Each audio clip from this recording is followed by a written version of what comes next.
안녕하세요. 일반고 대학고 군포 박쌤입니다. 오늘은 조금 흥미로운 주제를 가지고 얘기를 해볼까 해요. 이제 중간고사, 기말고사 보고 나면 실질적으로 이제 원서를 어떻게 쓸지에 대한 이제 현실적인 시기가 다가오게 됩니다. 고민을 하셔야겠죠? 당연히 내 점수에 맞게 대학을 가고 싶은 사람은 아무도 없습니다. 내 점수보다 좀 더 좋은 대학을 가고, 좋은 학과를 가고, 이런 것들을 희망을 하죠. 그래서 수시에서는 선택의 갈림길에 있을 거예요. 논술을 제외하고 학생부 전형만 놓고 봤을 때는 학생부 종합전형과 학생부 교과전형 가지고 어느 쪽을 가지고 상향을 지원을 하는 것이 내가 조금 더 높은 대학을 확률 높게 붙을 수 있을지 이런 고민을 하게 될 겁니다. 그래서 그런 방향에 대한 가이드를 한번 어느 정도는 좀 보여드리고 싶어서 제가 무려 4부에 걸쳐서 될지 모르겠는데 4부에 걸쳐서 이 부분들을 한번 안내를 한번 해보고자 합니다. 한번 보시고요. 최종 선택을 한번 해보시기 바라요. 메모장을 열고 이야기를 해보겠습니다. 지난 주말에 양평 사람이 참 허술해서 그 여주에 곤충박물관을 간다는 게 양평에 곤충박물관을 찍고 내비를 찍고 잘못 가가지고 주말에 양평 구경을 실컷 하고 왔네요. 좋더라고요, 양평. 자, 뻘소리였고, 자, 해볼게요. 학생부 종합전형 대 학종상향 대 교과전형 상향을 주제로 한번 이야기를 해볼게요. 많이, 지금 이 상황에서도 고3 학생들은 많이 고민하고 있을 거예요. 자, 그러면 하기 전에 몇 가지 미리 기본 전제를 좀 깔아보겠습니다. 대상은요, 일반고 학생들 대상입니다. 그리고 되도록 최상위를 제외한 현실적으로 중위권부터 상위권 정도를 고려하는 대상이 되겠죠. 최상위권, 뭐 서울대 넣고 이런 아이들 제외하고요. 그리고 우리는 여기서 상향에 대한 정의를 한번 내리고 가야 될 것 같아요. 제가 생각하는 상향은, 여기서 이제 언급하고 싶은 상향은 내 점수로 객관적으로 갈 수 있는 최대치 라인을 가지고 상향이라고 저는 얘기를 해볼게요. 그럼 이런 부분들도 있을 거예요. 펑크라는 개념도 있습니다. 펑크. 상향과는 좀 다르죠. 펑크를 노리고 원서를 넣는다는 거는요, 객관적으로 내 점수로는 안 될 것 같은데, 안 되는데 구멍이 나서 이런 경우는 펑크라고 정의를 내리겠습니다. 그래서 지금 이런 부분을 맞춰서 상향이냐 펑크냐 이런 부분 좀 고려를 해가지고 생각을 해야 될 것 같아요. 먼저 지금 제가 4부에 걸쳐서 얘기한다고 했는데 1부는 학종입니다. 학종에 대한 기본적인 부분들을 좀 정리를 해볼게요. 학종 상향에 대해서 원리에 대해서 좀 얘기를 나눠보겠습니다. 학종 상향은요, 일단 기본적으로 학생부 종합전형을 넣는다는 것은 교과는 아니지만 그래도 당연히 내신이 중심이 됩니다. 학생부 종합전형은 종합적으로 보는 거잖아요. 맞지만 그래도 내신이 중심이 됩니다. 다만 교과하고 차이는요, 교과는 단순 숫자만 가지고 따져보는 정량평가고요. 학종은 여러 가지 요인들을 골고루 그 상황과 어떤 상황에서 어떤 점수가 됐고 어떤 경쟁자들 대비 속에서 결과가 나왔고 뭐 이런 것들을 골고루 보는 정성평가라는 점의 차이가 있습니다. 그러다 보니까 어떻게 되냐면요, 학생부 종합전형의 학종의 특징은요, 교과에 비해서 내신의 어떤 합격 범위가 넓은 편이에요. 많이 넓죠. 넓은 편이에요. 그래서 이게 어떻게 좀 다르냐면 대학마다 좀 달라요. 상위권 대학을 볼까요? 상위권 대학. 흔히 말하는, 제가 정의하는 상위권 대학은 여기서 중경 외시 이상의 대학 라인입니다. 이런 상위권 대학에서는요, 제 개인적인 생각이에요. 제 개인적인 생각으로는 교과전형으로 합격하는 학생들의 한 0.3등급 정도? 더 여유가 있다. 크게 생각보다 상위권 대학은요, 교과 합격하는 라인하고 학생부 종합전형 기준으로 합격하는 라인이요, 점수대가 그렇게까지 크게 벌어지진 않아요. 자, 여기서는 대상이 누구라고요? 일반고 학생들 기준으로 얘기하는 겁니다. 특목 자사고 학생들이 아니고요.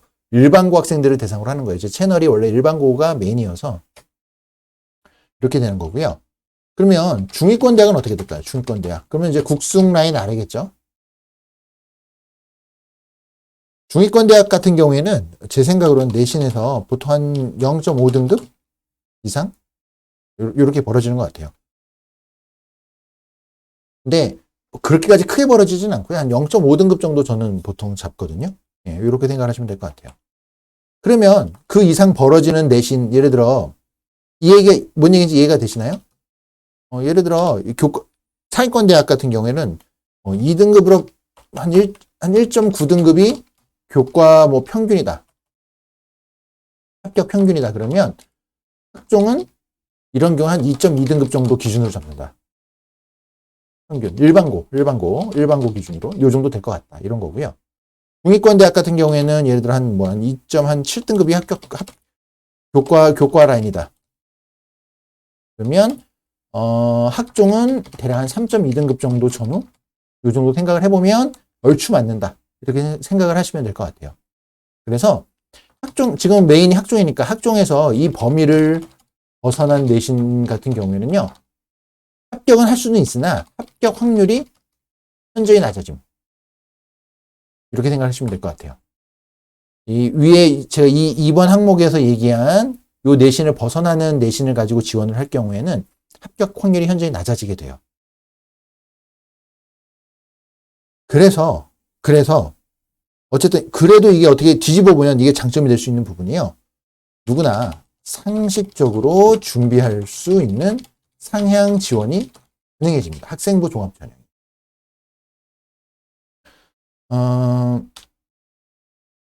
그래서 입시 컨설턴트들이 보면은요, 딱 보면은 내신하고 생기부 딱 되라 보면은 어느 정도 하면 되겠다라는 것들이 좀 보여요.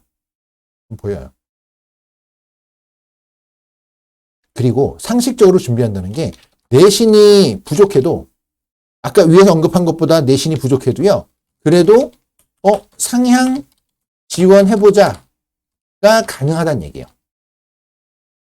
내신이 부족해도요. 예를 들어 한 0.7등급 정도가 내가 더 떨어진다. 교과에 비해. 그래도 얘는 한번 넣어볼 만한 학생인데 이런 것들이요. 가능해요. 학생부 종합전형. 서류라던가 뭐 다른 요인들을 보고 해볼 수 있는 것들이 조금 더 보여요. 그래서 이게 뭐냐. 내신이 부족한 부분을 비교과로 어느 정도는 만회도 가능합니다. 근데 학생들이 이거 착각하면 안 돼요. 이게 객관적으로 봐야 합니다. 근데 학생들이 어려운 게 이거예요. 학생들이 자기 거를 주관적으로 봐요. 좀 어려워. 객관적으로 보는 게 이게 방법도 잘 모르고, 이 정도면 훌륭하지 않아? 라고 잘못하는 판단하는 경우가 되게 많아요. 그래서 학생부 종합전형으로 지금은 좀 한가하지만 여름이 지나고 나면 저한테 막 질문이 엄청 많이 들어오거든요. 이 내신으로 지원 가능할까요? 학종으로 괜찮을까요? 서류는 괜찮습니다. 이 내신으로 가능할까요? 이런 식의 질문들이 많이 나오는데, 그러면 저는 생기부를 봐야 알 수 있습니다. 라고 대답해요. 왜냐하면 학생들이 되게 주관적으로 보거든요. 자, 그러면 학생부 종합전형이 교과의 상향 지원과 학종이 교과 상향 지원과 어떤 차이점이 있는지를 한번 좀 더 볼까요? 교과 전형 같은 경우는요, 단순히 숫자로 봅니다. 네, 학종은 그 내용을 봐야 해요. 이 부분이 이제 앞에서 얘기한 부분이니까 너무 당연한 거겠죠?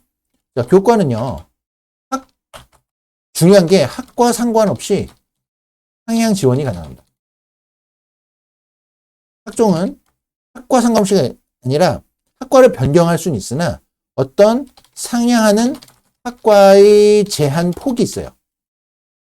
학과가 아무거나 막 지원할 수가 없어요. 그러니까 내 생기부의 특성과 맞는 학과에만 지원이 가능합니다. 상향 지원이.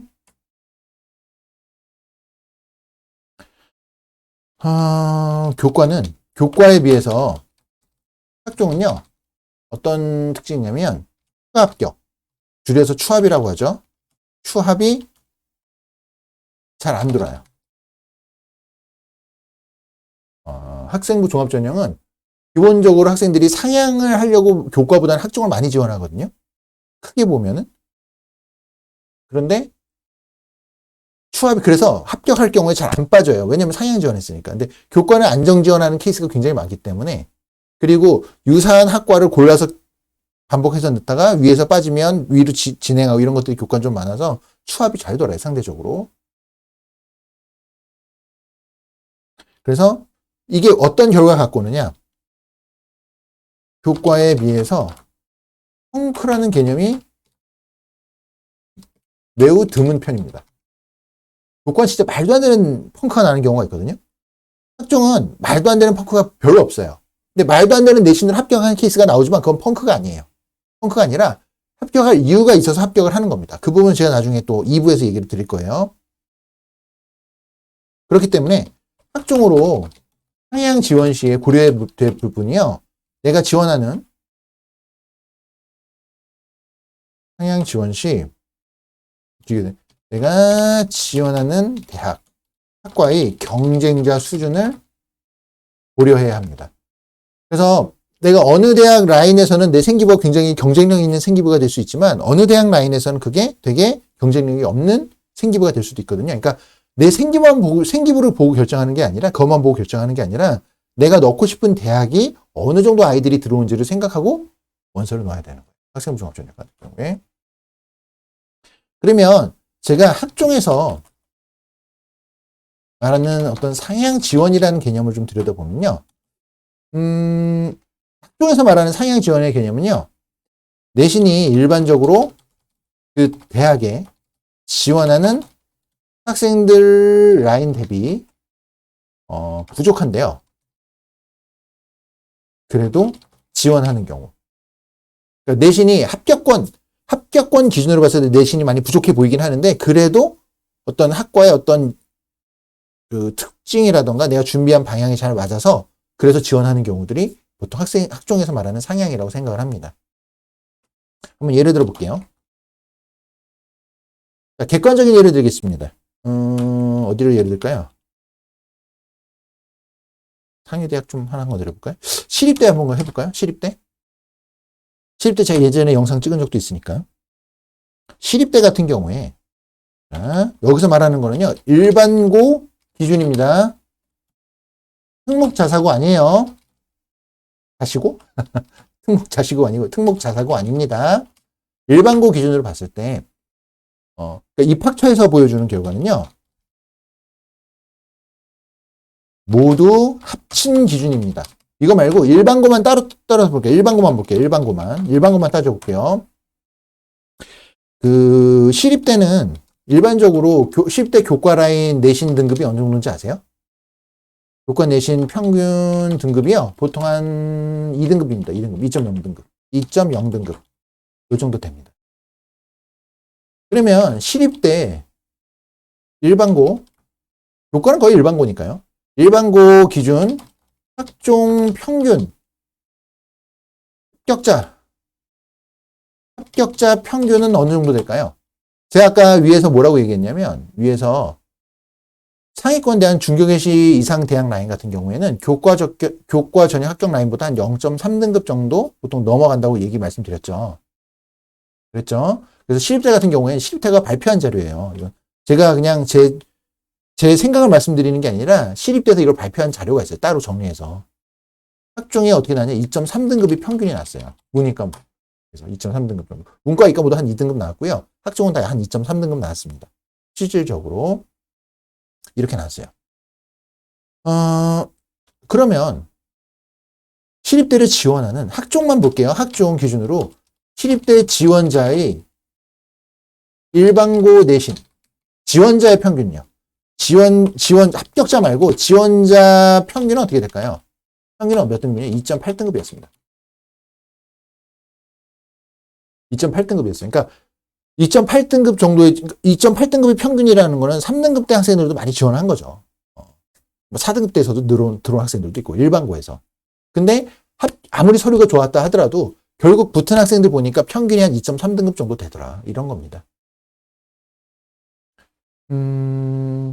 그러면 생각해 볼까요? 3등급 넘어가는 학생들이 3등급 넘어가는 학생들이 일반고 학생들이요. 시립대를 붙고 싶어. 시립대 합격을 원해요. 그러면 선택지가 어떻게 될까요? 선택지가. 당연히 교과는 안 되죠. 교과는 안 됩니다. 그러니까 학생부 종합전형으로 지원을 하는 거예요. 그럼 3등급 때 합격자는 없을까요? 있습니다. 안 나오는 게 아니에요. 나오겠죠. 근데 굉장히 탁월한 다른 이유들이 있는 겁니다. 일반적으로는 일반고의 합격자 평균은 2.3등급이다. 평균이 2.3등급이라면 이 앞에 내신들도 있겠죠. 2.3보다 좋은 아이들도 있다는 얘기예요. 그걸 착각하시면 안 돼요. 그래서 자, 학생부 종합전형은 그러니까 터무니없이 상향을 막 하는, 그러니까 제가 너무 답답한 게 학종으로 상향을 선택한 학생들이요. 상당수 학생들이 허수 지원자가 되게 많아요. 이게 몇 번까지지? 7번까지, 6번까지였나요? 학종은요, 허수 지원자가 많습니다. 그러니까 공무원 시험 보면, 공무원 시험 생각하면 돼요. 어른들, 성인들, 학부모님들은 공무원 시험 생각해 보시면 공무원 시험도 경쟁률이 매우 세지만 우리가 말하는 허수 지원자가 많죠. 실력 안 되면서 지원하는 사람들. 그래서 학종 같은 경우에는 허수 지원자가 많다. 그래서 이게 실질적으로 합격권 라인에서 가능한 지에 대한 어떤 준비 이런 것들이 좀 많이 되어야 됩니다. 그래서 오늘은 이제 학종 상향에 대한 전반적인 것들을 한번 정리해서 말씀을 좀 드렸고요. 이런 얘기를 말씀드릴까요? 어떤 학생들이 이게 학종 학종 상향 지원하나요? 이게 핵심이잖아요. 그래서 이 부분은 2부 영상에서 학종 실제 사례로 말씀드리도록 하겠습니다. 네. 왜냐면 시간이 너무 많이 걸려서 이거가 그쪽 얘기해도 또 1시간 얘기해야 되거든요. 그래서 일단 이 정도까지 좀 말씀을 드리고 오늘은 기본적으로 학종에 대해서 교과하고 차이를 좀 말씀을 드리고 보통 어느 정도의 합격 라인이 형성이 되고 왜냐면 이제 그 입학처에서는 합친 걸 보여주니까 학생들이 잘 판단이 안 될 거예요. 그래서 합친 경향을 좀 보여드렸고요. 그리고 실질적으로 어떻게 학종 상향을 지원하는지 이런 거는 2부 영상에서 학종의 상향 실제 사례로 말씀을 다시 한번 드리도록 할게요. 그리고 3부, 4부에서는 교과를 가지고 말씀을 좀 더 드리도록 하겠습니다. 네. 오늘은 여기서 마무리 짓고요. 이상 일반고 대학고 군포 박쌤이었습니다. 도움이 되었다면 좋아요와 구독 버튼을 눌러주시면 힘이 될 것 같습니다. 감사합니다.